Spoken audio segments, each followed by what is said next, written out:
What is up, you guys? Welcome to my YouTube channel. If you're new here, my name's Mackenzie. If you're not new, thank you for coming back. So you saw the title of today's video. I've had a few people ask me if I would do a tattoo tour. So basically I'm just going to be showing you guys all of my tattoos, the meaning behind them, or why I got them, if there even is one. So I'm going to tell you right now, I don't have a bunch of tattoos that have really specific or deep meanings. A lot of them are just because I like the way they look or the idea of them. So that's what today's video is going to be. We're going to go over all my tattoos and what they mean to me. So if that sounds like something you're into, let's get started. Alrighty guys, so I'm sitting a little bit closer just because all of my tattoos are really up here. My legs are completely uncovered. I don't have a ton of tattoos, but I do have a few, so this video shouldn't be too long. So let's start with my very first tattoo, which was on the very bottom of my foot. So I had N-I-C and then little diamonds in between each of those letters. That was my very first tattoo. So that is the initials of my late grandfather. So I had N-I-C on the bottom of my foot. I had it on the bottom of my foot because he's dead. So yeah, that was my first tattoo. That is one of just a couple that actually had meaning. And that was my very first one. My second tattoo, maybe my finger? No, this was my second tattoo. So right here I have 3 little crowns, and that's because I'm Swedish. My great grandfather Folke came straight over from Sweden. So I have 3 Swedish crowns right here. And what's funny about this is not a lot of people know what this means, but other Swedish people do. I've had a couple people point it out to me that are Swedish themselves. And before I got this tattoo, I had no idea anybody in my family had it. My Auntie Chrissy has the same thing, which I had no idea. I didn't find out until after I got that tattoo that she has it too. My next tattoo, it must have been my finger. So I have a little tiny ring. It's on my middle finger, so sorry guys, I'm gonna be flipping you off, but I have a little tiny ring tattoo here, and I got it done at a beach. I believe it was down in Atlantic City, I think. And don't ever get tattoos on the beach. Not only are they insanely expensive, but the artists you're gonna find are probably a gamble. It got wicked blown out. I hate it, and that's why I've got a big old ring covering it up. Then I think I probably got this one right here. So this is the Death Eater symbol. I don't know if you guys watch Harry Potter at all, but this is the symbol for the Death Eaters in Harry Potter. I love this. Obviously it looks a little bit different in the movie. It's not so big, it's a little bit differently placed, but I wanted something to look a little bit more realistic. And I love how the actual skull came out. This artist did a really good job. I love this tattoo. So that's the Death Eater. Yeah, I don't know if I'd be actually a Slytherin. I don't know. I go back and forth between Slytherin and Gryffindor. I think I'd be Slytherin, but I don't think I'd be as dark and horrible as somebody like an actual Death Eater. So just putting that out there. Okay, after this, I think I got my 2 wrist tattoos. So I got this bat right here, a little baddie, and then I got a spider web not long after that. And honestly, these are 2 teeny little tattoos on my wrist, but they are some of my favorite. I don't know what it is about them. I'm looking in the viewfinder just to make sure you guys can see.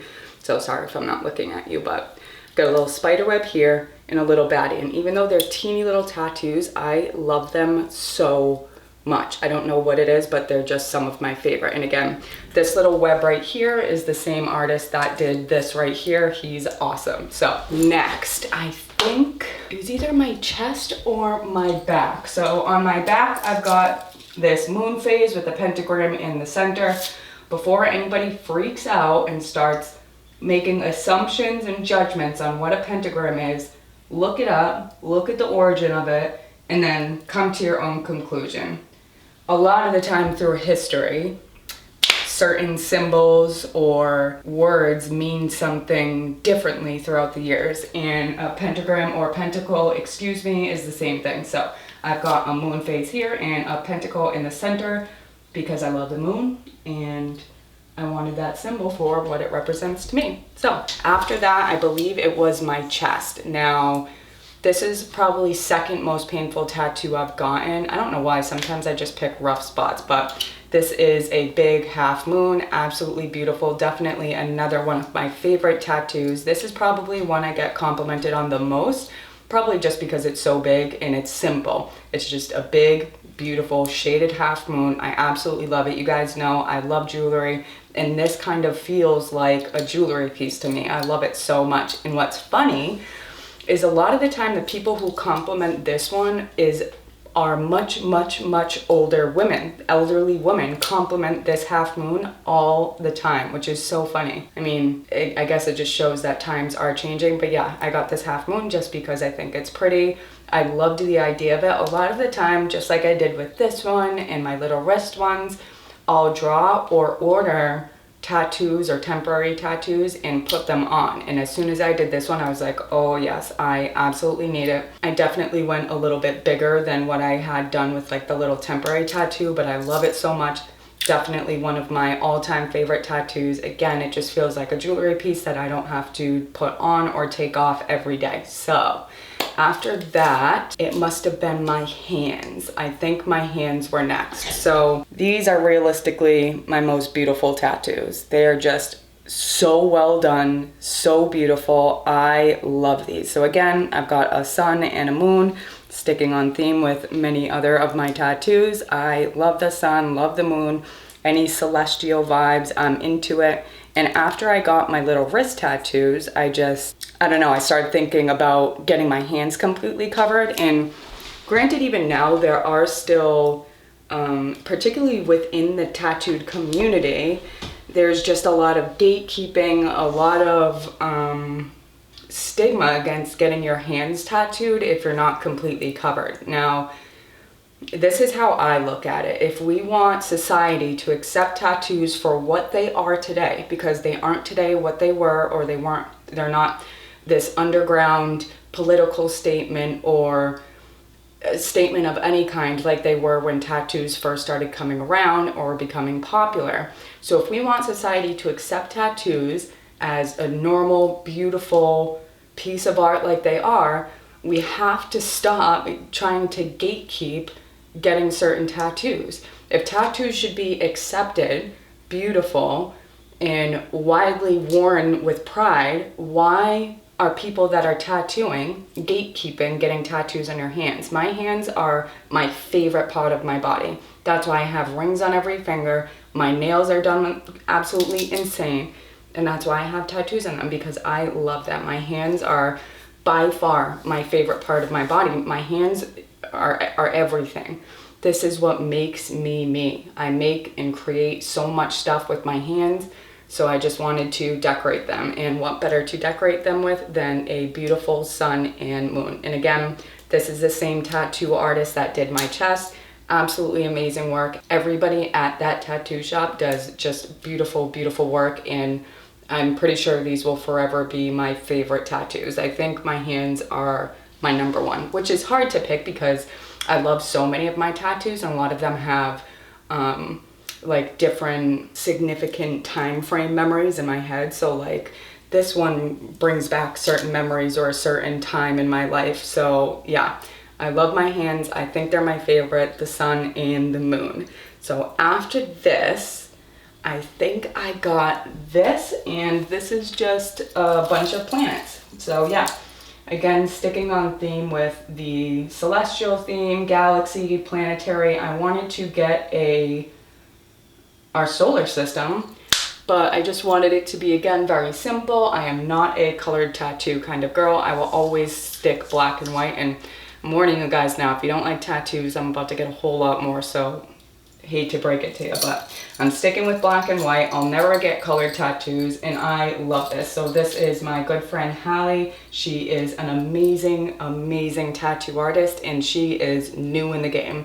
I'm so proud of her. I can't wait to see the kind of tattoos she's doing in even another 5 years from now. She's just an incredible artist. She was born to do this. Love her, love the tattoos that she does, and she's done, starting with this one, all of the rest of my tattoos too. Oh, I forgot something. That reminds me. Ugh, I don't even want to talk about these, but let's talk about them before I forget. So it was my 18th birthday.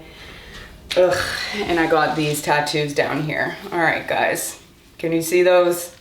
If you can't tell what they are, sucks for you.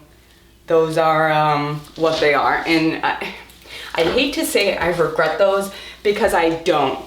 I regret getting them done at a tattoo convention. I was still a little bit tipsy from the night before. I don't like the color of the ink. It looks very much purple. So I'm either going to get those covered up or turned into something else, or I'm gonna get them lasered off. But again, I hate to say that I regret it because I don't. I just wish they were a true actual black tattoo ink and done a little bit better. So yeah, I got those done on my 18th birthday. One of my good childhood friends, Dan, actually paid for it. And I have a really, really fond memories of not only getting these done, but that weekend, that time in my life. It just represents good memories for sure. So yeah, I got those on my 18th birthday. Totally forgot about those. I forget about them all the time. So yeah, those are the only ones that are below here. So yeah, anyways, going back to the planets, absolutely love these. She's an amazing tattoo artist. I wanted our solar system, so I just got these done. And getting this was totally fine. I could have fallen asleep. I remember saying that to her, that I was so close to falling asleep during this tattoo. It felt so good. Okay, so after that, I think I got this one done. It was either that one or this one. So this again is just another crescent moon, and this is from the same tattoo artist that did this. So whenever I go to her, I kind of just give her a very basic, simple idea, and then she runs with it. So I just said I wanted a crescent moon. And I had originally said, I was like, I want a crescent moon with just a couple diamonds on the top and a couple diamonds on the bottom. And this is what she came back to me with. Absolutely love it. I'm proud to have this on this arm because while I'm driving, I have this arm hanging out the window all the time. So this is what a lot of people see when I'm driving down the road, and I absolutely love that.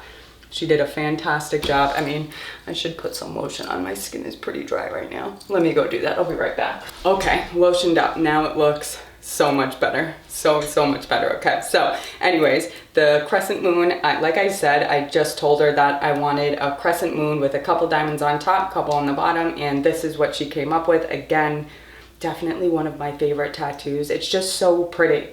And I think it's a little bit more feminine maybe and delicate looking than a lot of my other tattoos, so I really, really enjoy this one. So I think after this one, I either got this or this. I can't quite remember. So as you can see here, it says something wicked this way comes. This is a tattoo that both me and my best friend have. So I got it right here and she got it on the back of her calf. So this is originally from Shakespeare, but it's also in Harry Potter. It's in so many different things. We wanted to get best friend tattoos, and we had for years, but we couldn't ever think of something that could represent both of us separately, but also us together. You know what I mean? So it took us a long time of thinking, but we finally came up with this. I think I was watching Harry Potter one night, and then they sing this in one of the songs, and it just kind of came to me. So yeah, this is what we agreed on. These are our best friend tattoos.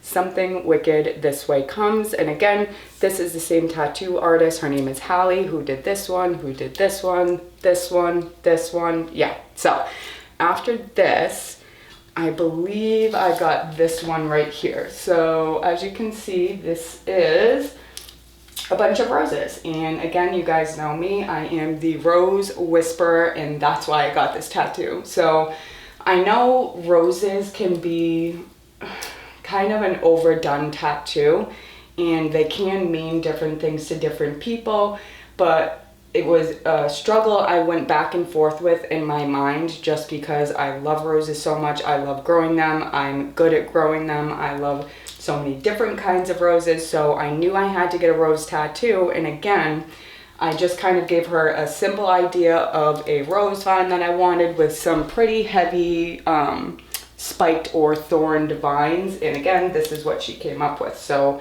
this by far was my most painful tattoo by a long shot. So granted, I don't have like many big tattoos, but this is the first time that I had to stop halfway. So I had to do the outline first, and then I had to tap out and come back for the shading. So getting my neck done was just,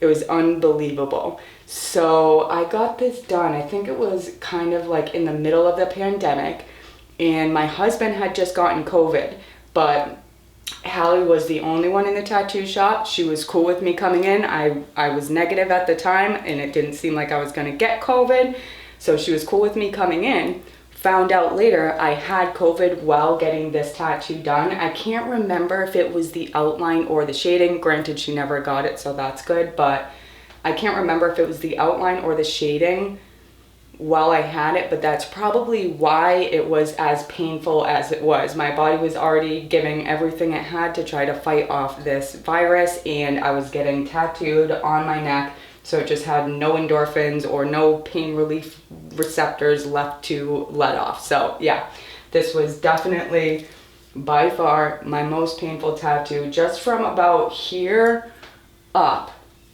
was horrific, unlike anything I've ever felt. And then especially getting up into this area right here, it just kind of vibrates your whole skull. And after getting something, it's a pretty good sized tattoo, it's not bad. So after all this is done, you're finally getting up to your neck, and it's just progressively becoming more and more painful. You can't focus, and this is the kind of pain where you can't get through it by counting. So remember how I said earlier, this chest tattoo, I was sitting back, I could count 5, 4, 3, 2, 1, and he'd stop and wipe it, and that was enough of a break for me to be ready for more shading.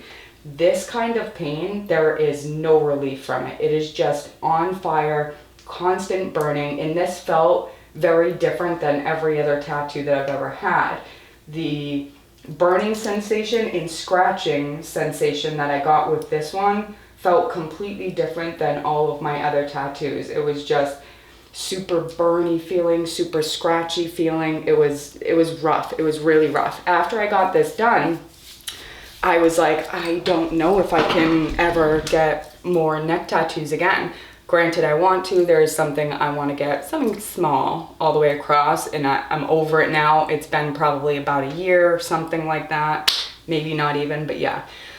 This by far was my most painful tattoo. I don't know if I could cover my whole neck. I don't know how people do that. Again, I definitely had COVID while I was getting it tattooed, so that definitely contributed to the pain, but it was really rough. This I'm totally fine with.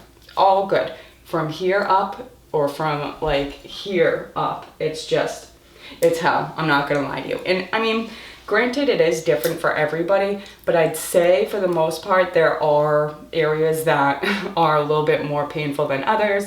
The top of your head, your neck, your chest is definitely a bad one, but it's different for everybody, so don't get freaked out. Just prepare yourself. When she was doing the shading, she had this awesome spray numbing stuff. I absolutely love it, swear by it. So she was almost done with the shading. She had done all of this. The last section was my neck, and you kind of already have to be cut up. So you have to kind of already be almost done with the tattoo for this stuff to work, because your skin has to be kind of cut open for it to absorb the numbing stuff. But when she sprayed this stuff on, it was like, I could have gone for another 4 hours if I needed to. The spray, whatever it was, I'll ask her, I'll text her, and put in the description whatever the spray stuff was, but it was like a miracle. I don't know what is inside it. I don't know what it was. I've never had anybody use it on me. And she did say that a lot of people don't really find it super relieving, but it was night and day difference. As soon as she sprayed it on, I could have sat there for another 4 hours if I needed to. It was like miracle stuff. But yeah, that was just with the shading. That point, I didn't have COVID anymore. It was a while after the line work had already been done. So after this one, I think is my most recent tattoo, my last one, yeah, right here. So as you can see, this is my hand. So I just knew I wanted to do a palmistry hand somewhere on my body, and it just happened to work out perfectly right here. So again, this is modeled after my hand. I used to have stiletto nails all the time. Maybe I'll go back, I don't know yet, but I just told her that I wanted a palmistry style hand with an eye in the center and then my family's zodiac symbol. So as you can see, we've got my zodiac symbol here, my best friends, my sisters, my brothers, and my mom and my dad. So my mom and my dad are on the same finger, my sister's on the middle, me and my best friend here, and my brother down here, just because my brother and my dad have the same symbol, so we wanted to separate them a little bit. Then we threw in a nice little star, a heart, and a little crescent moon down here. So yeah, all of these little individual line works, and the shape of my hand is my hand, which I think is really, really, really cool. Again, it's so hard to say, like, this is a sick tattoo. I love this tattoo. Maybe this is my favorite tattoo. Okay, so it's between this tattoo and my hands, our top. We'll say that. First place are my hands and this hand right here. It's just so cool looking. You can't tell me that isn't sick. So yeah, that is my most recent tattoo. And recently, I kind of always thought that I was going to leave my legs bare. I was like, my legs are going to be the only thing that I don't tattoo, but now I'm kind of thinking otherwise. And of course, me being me, I'm thinking I'm going to do directly behind my knees first. Get the worst part done with first, right? Why I want them back there, I don't know. It's like I just picked the most painful spots. I don't know why I do that, but I'm thinking about it, so we'll see. We will progress together through the years that I'm on YouTube, and I'll always show you guys my new tattoos. So yeah, I think that's it for today's video, guys. Hopefully you enjoyed it. I know this is something a little bit different, and I do have a little bit of news to tell you guys. I am nervous, and I don't want to speak too soon, but this is something that we were talking about in my last couple videos, because I was kind of telling you guys how burnt out I've been feeling, just because I've been making stained glass full-time for 6 years now, and it's not like I'm just making a few pieces here and there. For the first 3.5 years, I was doing restocks every single Sunday with 15, 30 different pieces every week. That is a lot of work. And then after that, I shifted to every other Sunday, and that's what I've been doing these last few years. So I think it was 2020 when I switched to every other Sunday, because I just couldn't keep up and I needed to separate more time just to get more pieces ready because everything was selling out. So it's just been an overwhelming 6 years of making stained glass full time and just forcing out so much creativity, or as much as I can on a daily basis. No breaks, no relief. So I'm taking a break. I haven't announced this to anyone on Instagram because I'm not sure how I'm going to move forward. So I think what my plan is in my head is I'm going to make stuff, obviously still. I want to teach to you guys, but I also want to expand my craft and just start making for the joy of making again. So everything that I make for you guys here on YouTube, maybe I'll sell that at the end of the month, or every couple months I'll sell everything that I've been making on my YouTube channel. But for now, the restocks are done. So I'm officially doing YouTube full time. I just took a couple weeks off because I'm really trying to avoid getting burnout in any creative capacity. And I knew that I wouldn't be able to grow while kind of half-assing. Okay, hold on. Watching that back, I wasn't explaining that well. So this is my thought process. I need to grow in my stained glass craft. I don't have time to grow, to learn, to expand, to create, to play around, to experiment, because this is my full-time work. And with the way that social media is changing, I don't have time as a stained glass maker to add on another app like TikTok or whatever when I'm the person behind Mackie's Mystic Glass. I'm the person making everything, filming everything, uploading everything, listing, shipping, everything, and I'm the person behind my YouTube channel. So in order to keep my business going, I need to evolve. And part of evolving is to, for example, go to places like TikTok. I'm only one person. So that creates many roadblocks in order to just grow Mackie's Mystic Glass, when ultimately I want to expand my craft, get better, and do YouTube full time. So half-assing both of these things just isn't working. I'm only one person. I cannot continue to do both at 50% capacity as just one person. So I'm getting rid of the restocks. I'm focusing on getting better at my craft. I'm going to go onto TikTok for the joy of making. I'm going to have time to do all of those things. I'm going to have time to take a week of my life to film a single video for YouTube if that's what I want to do, because I'm not worried about how fast I have to make 15, 20, 30 pieces for my next coming restock. Then get them packed up, shipped out, and then do it again. And in between that, making, filming, uploading, editing YouTube videos. So it's just not realistic. The bottom line is I need to get better at my craft. I need to expand. I need to grow. I need to learn more. I need to do bigger and better things. So in order to do that, I've got to let my restocks go. It is what it is. It's sad, but it feels good to close that chapter in my life.